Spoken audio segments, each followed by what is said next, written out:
Hello, everyone. Welcome to a second podcast interview for the Sensibility newsletter. As I mentioned in the previous interview, this month's series is on breathing, and I'm delighted to introduce Janet Steele, who is a longtime Feldenkrais practitioner, and I'm going to get her to explain exactly what her musical background is. But as I understand it, she has a long or a vast knowledge in sound production and voice, and kind of working with that subject within the context of the Feldenkrais method as well. So welcome, Janet. It's really lovely to have you on today. Thank you for having me here. If you yeah, it's great to have you. If you don't mind, could you maybe provide a little background on what your background is, and kind of why the breath is a particularly interesting subject to you? Well, my professional background is a professional singer, and also was a university teacher of singing for many, many years. And then being interested in breathing as a part of that. And then learning about Feldenkrais, become a practitioner of that, just kind of brought everything together, Mm-hmm. you know? So obviously, if you're a teacher of singing, Mm-hmm. you've developed some knowledge base in relation to like how you would teach singing, Mm-hmm. what good singing is, what good voice use is. Could you maybe just kind of give a little bit of context about those things, and why maybe the breath is uh, a connected piece to that picture? Okay. Well, most people feel as though know that the sound is produced in your throat, in your larynx, but our breath really supplies the vibrations that go through the larynx to make it vibrate, right? And we want to have a control of that in a steady way. My training as is in classical singing, where I'm just singing in an auditorium or an opera house, right? So I need to project and be very efficient with that. And so I've studied breathing in that context. If you're a presenter and speaking in an auditorium, say without sound reinforcement, you also need to project your voice. Mm-hmm. And that requires a coordination of the breath. If you have a microphone or other kinds of sound reinforcement, it becomes less of an issue, but still knowing how the breath works and how we can interact with it Mm-hmm. is really great, whether you're a singer or just in life in general. So you said there, knowing how the breath works. Could you maybe give a little example of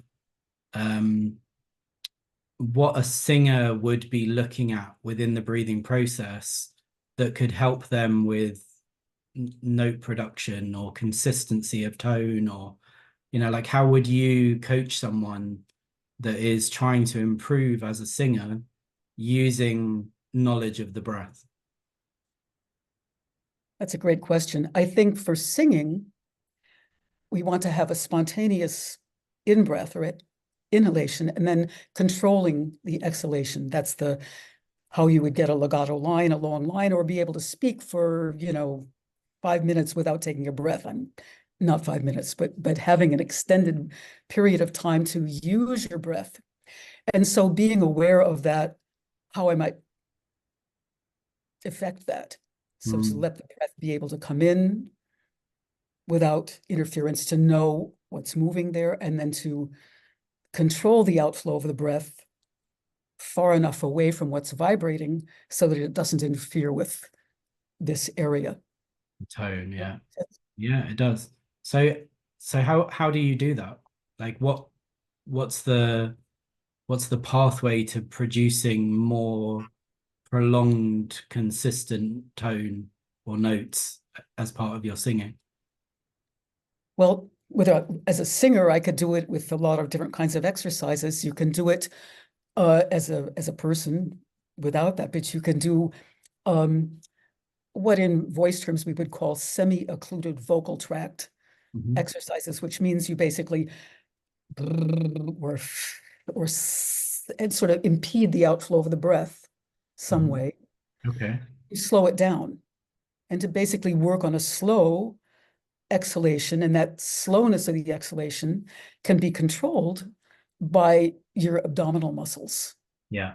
Right? And to give that long breath flow. Is that answer your question? I'm not sure I did. Yeah, it is for sure. But I have a follow-up that is like, how does that, or how would you then relate that to the Feldenkrais method? So, obviously there are a lot of exercises within the singing world to help these, like, to help the tone, to help your range. Lots of things that I don't know much about, right? But how, as a Feldenkrais practitioner, what's the way in via breath that you feel that it adds something to the subject of vocal coaching or just breath use in general? Well, I would say a couple of things. First of all, Feldenkrais is about awareness, or about getting to know, to feel, to sense yourself in movement. And we have movement 24/7. It's a part of breathing, right? Our brain takes care of that while you're sleeping, while you're sitting around. You don't have to think about your breath, right? There's that impulse that the brain sends, and we have an inhalation, and then that releases, and then as you need it, another impulse comes from your brain and you inhale again. And Feldenkrais lessons can help you become aware of that through freeing your rib structure so that you can move. Many Feldenkrais lessons, Dr. Feldenkrais himself studied yogic breathing, the pranayama aspect of yoga. He was a martial artist, and so he really worked with the torso and what's happening inside the torso. I think that's what's really interesting about Feldenkrais, is you can get to feel what's going on inside you. And that's how it relates with me for singing, is that you feel what's going on. You have control of it. Okay. So, I mean, how I would understand that is that in order to develop skill, you need to know the thing. I mean, prior to the starting of the interview, you said that the voice is our instrument, as a human. Yes. So, it's like, if you want to really understand, or if you want to be good at the instrument, you need to really understand it. You need to feel it. You need to be able to, know the nuances of how it works and how you use it, right? So it's a skill that you develop, Absolutely. Yeah. Okay. In relation to how you would, so I can kind of see how that works in relation to singing, right? You're looking at, and I don't know, the right phrase maybe isn't performance enhancing, but it's like you're looking at ways to improve your performance, right? Yeah. Now, Feldenkrais is taught to the general public. It's taught all across America, all across the world, age groups, people dealing with injuries, people like with specific vocations, people with health challenges, whatever, it's very broadly taught. Yeah. Is there something about the way that Feldenkrais method works with the breath that you feel is universally relevant, that brings it out of the kind of like specificity of your training in singing and teaching singing into the wider general audience? Yes, in the course of the lessons or in the course of the hands-on work, you're becoming aware of what you do, right? As Dr. Feldenkrais famously said, if you know what you're doing, you can do what you want. And so it can make your life more pleasant. If you have breathing issues, for instance, many people feel as though they have to breathe and they raise their shoulders. Well, in Feldenkrais, we look at that and say, well, that movement doesn't really relate to breathing. It's a sort of an accessory thing that gets attached to it. And so you can become aware of that and let that go and feel where the actual work goes on rather than you're adding something to it. Yeah. Does it make sense? It does, yeah. I mean, like, Yeah. just a follow-up question. I guess most people, and I was kind of talking with, you're a friend of Anastasi, and we had an interview a month Yeah. or so ago. Uh-huh. And we were kind of talking about walking and saying that in the context of walking, most people just walk and they figure I can walk. So there's nothing to think about. It's like something that I don't need to ever consider in my life. I can walk from here to there. So why should I be bothered about it? Right. Mm-hmm. I imagine that breath is a similar subject. You know, I mean, Yeah. you know, it may be even more so than walking, because walking is learned through childhood, Yeah. right? Breathing Mm-hmm. is just an autonomic function. It's like involuntary, you know, like the body just does it. So Mm-hmm. um, I suppose within that context that people aren't particularly aware of how they breathe, and that could potentially be, or if I just follow my thought for a second, they would only become aware of it if they ran into challenges with it, right? So Yeah. if they have asthma or anxiety or, you know, difficulty breathing, whatever for whatever reasons, right? Mm-hmm. That's when they would become aware that maybe there's something within how they breathe that is an issue. Right. Um, what would you say in terms of, you know, your work with Feldenkrais, and maybe even in the context of singing and like note production, that you think would be useful or would help people who do experience challenges with breathing? I think Feldenkrais offers a way of, again, being able to work with the breath and work with the sensation so that you can be in control of the breathing. And by control, I don't mean monitoring it every second, but when something goes wrong, you have a way of feeling what's going on and intervening in that process. For instance, anxiety. And suddenly people are like overwhelmed with anxiety. Well, you can say, oh, let me taking a deep breath is not always the best thing, but taking a long exhalation and just exhaling can be very calming. Yeah. Whether it's if you breathe a lot and you can really hyperventilate, and that leads to anxiety, right? Yeah. So you can act to counteract that state. You know, same thing with singing. Yeah. So, I mean, just like kind of going into that a little, stage performance, public performance is part of singing. I Mhm. assume anxiety is part of that experience as well. Yeah. How how would you, as a singer or as a coach of singers or a teacher of singers, like what would you do to help singers with that, um let's call it performance anxiety, but essentially what it is a tightening of the breathing process that makes it harder for them to do the thing that they're trying to do, you know? So like what tools are there within the singing community for that kind of thing? Again, it's a kind of an awareness of what goes on, how it works. You know, what happens in the ribs, what happens with the diaphragm, what happens in the abdomen, and just being aware of it and controlling it in spite of the anxiety, letting your mind take over instead of the flood of adrenaline or whatever that is that's causing that state. Okay. So you're kind of bringing it back to the self-awareness being Yeah. the change, so to speak. If you can bring yourself back to that self-awareness in those states. Mm-hmm. So, But the self-awareness comes from the knowledge and the familiarity with sensation of what's Okay. going on. Yeah. You know, And to be how do able, you get to that? hmm?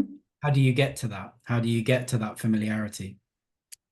Doing Feldenkrais lessons is Mm, a great way, because it constantly is bringing your attention to the beginnings of movements, to the slightest movements, not just moving your arm from point 1 to point 99, right? mhm, It directs our attention to small differences, to subtle differences. And that's the kind of thing where you can nip an issue in the bud if you're aware of it. But it's that kind of fine-tuned alertness mm. to what we're doing, I think, that really would Mm. be active at that point. So in my own experience, some of the things that I've done, worked with people, Mhm. sometimes people find working with the breath quite challenging. Mhm. Like that in some way they find it overwhelming to think about their breath when their breath is so disturbed or Mhm. so tight. It's like it's kind of triggers the feeling. I mean, I guess it's very kind of like primitive feeling, like not getting enough oxygen is, Yeah. it's Yeah. a scary feeling. So Mhm. uh, what do you think, like what's going on in the breathing process in moments like that? What's actually happening in terms of the anatomy or Well, if you have asthma, there's a whole physical situation that's going on that has nothing to do with how you feel. It's a condition of the airways, Mhm. I think, right? And with asthma, emphysema, many of these lung issues, the issue is being able to exhale, right? It's a feeling of not getting enough breath, but you can't get the breath out, get the Mhm. air out of the lungs, Mhm. right? Yeah. Um, and so being able to physically move your ribs to activate that part of yourself would be very important. But also, it's hard to work with someone when they're in the midst of some, say, an asthma attack or an anxiety attack. That may not be the time to work on how to not be anxious. Yeah. The time to do that might be before or outside of that emergency situation, Mhm. so that the person has the tools when that happens to be able to alleviate those symptoms. Mhm. Okay. So going back to my kind of earlier question about this being something that's like an automatic process in the body. Mhm. Why why like what I don't know how to word the question, but like why would we want to work with this at all if we don't feel any issues? Or, like is there any reason that the breath could be disturbed and we could not know about it and we could be functioning under the impression that everything's fine, but we don't know that it could be better, you know? I have a feeling that that's true of a lot of people, right? Mm, In our modern culture, we sit at a computer and we stare straight ahead and we don't really move in our ribs and everything feels perfectly okay, yeah. right? But we may not be breathing to our Yeah. best because our ribs don't move, Mm, right? Our ribs get tight, the muscles get jammed, we get like this. In our modern society, there's a lot of things to get anxious about, or in world events and whatever, right? But it feels like normal, mm, right? And so by doing Feldenkrais awareness through movement or having a hands-on treatment, you can experience the movement mm, and know the possibilities that are there mm. for feeling better, for Okay. breathing better. Yeah. So making some connection between feeling better and breathing better there is Oh, is yeah. interesting, Yeah. right? Mhm. What would you say the benefits of breathing better are? Like what does it bring? Let's keep it in the general context, rather than more specific kind of singing context? I would say better health, for Mhm. one, right? You have a more efficient exchange of oxygen in your blood. Your tissues are healthier as a result, right? So you have a better life through breathing. I'm being a little facetious, Mhm. but that's one way I would see it, right? You can go for a walk and not feel as though you're winded, right? You Mhm. can feel as though you can go to the park on weekends and run around the running track or do it more pleasurably, Mm. right? Yeah. Yeah. Yeah. That's a nice way of thinking about it. It's that it, like it kind of frees you up to experience more of life in some way. That Yeah, health isn't just about like you mentioned, the exchange of oxygen and the oxygen getting to the muscles, and obviously that's the physiological aspect of health. yeah, But yeah. then there's health in relation to your environment and Mhm. the people that you live with, and it's